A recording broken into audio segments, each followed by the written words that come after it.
ഏവൻ വാർത്തയിലേക്ക് സ്വാഗതം. അപകടമൊഴിയാതെ മലയോര മേഖല. കാറും സ്കൂട്ടറും തമ്മിലിടിച്ച് ബസ്സിനടിയിൽപ്പെട്ട് സ്കൂട്ടർ യാത്രക്കാരന് ദാരുണാന്ത്യം. ചെറുപുഴ മഞ്ഞക്കാടാണ് സംഭവം. വാർത്തകൾ വിശദമായി. മലയോരത്തിന്റെ മണ്ണിൽ ആതുര ശുശ്രൂഷ രംഗത്ത് സഹകരണ മേഖലയുടെ കയ്യൊപ്പ്. Cherupuzha cooperative hospital. മലയോര മേഖലയിൽ റോഡുകൾ നല്ല രീതിയിൽ ഗതാഗത യോഗ്യമാക്കിയപ്പോൾ അപകടങ്ങളും നിത്യസംഭവമായി തീർന്നിരിക്കുന്നു. ചെറുപുഴ തിരുമേനി റോഡിൽ വാഹനാപകടത്തിൽ ചുരുങ്ങിയ കാലയളവിനുള്ളിൽ നിരവധി ജീവനുകളാണ് പൊലിഞ്ഞത്. ഒരു വ്യക്തിയുടെ മരണം മുഖാന്തരം പല കുടുംബങ്ങളും അനാഥമാകുന്നു. ഇന്ന് മഞ്ഞക്കാട് നടന്ന സംഭവവും കാർ ഡ്രൈവറുടെ അശ്രദ്ധ മൂലമാണ്.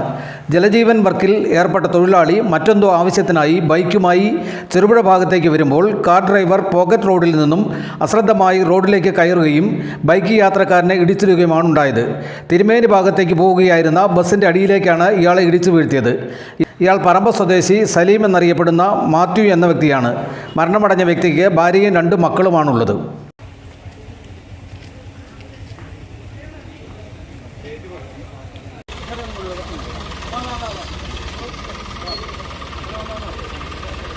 എന്തായിരുന്നു സംഭവം? എന്തായിരുന്നു? കാറ് റോങ് സൈഡിൽ കയറി വന്നാ അന്നേരം കാറെ തട്ടി ഒന്ന് വീണു. അന്നേരം ബസ്സിൻ്റെ ടയർ ബസ് കയറി, അതായത് കാറ് സൈഡിൽ നിന്ന് കയറി വന്നു.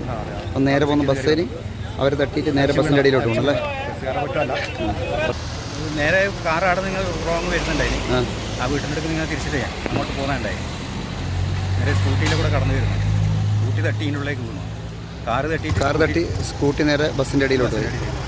അപ്പോൾ തന്നെ ബസ്സിൻ്റെ ടയർ കയറി നിങ്ങളാണ് ഫസ്റ്റ് ഇറങ്ങി നോക്കിയതല്ലേ?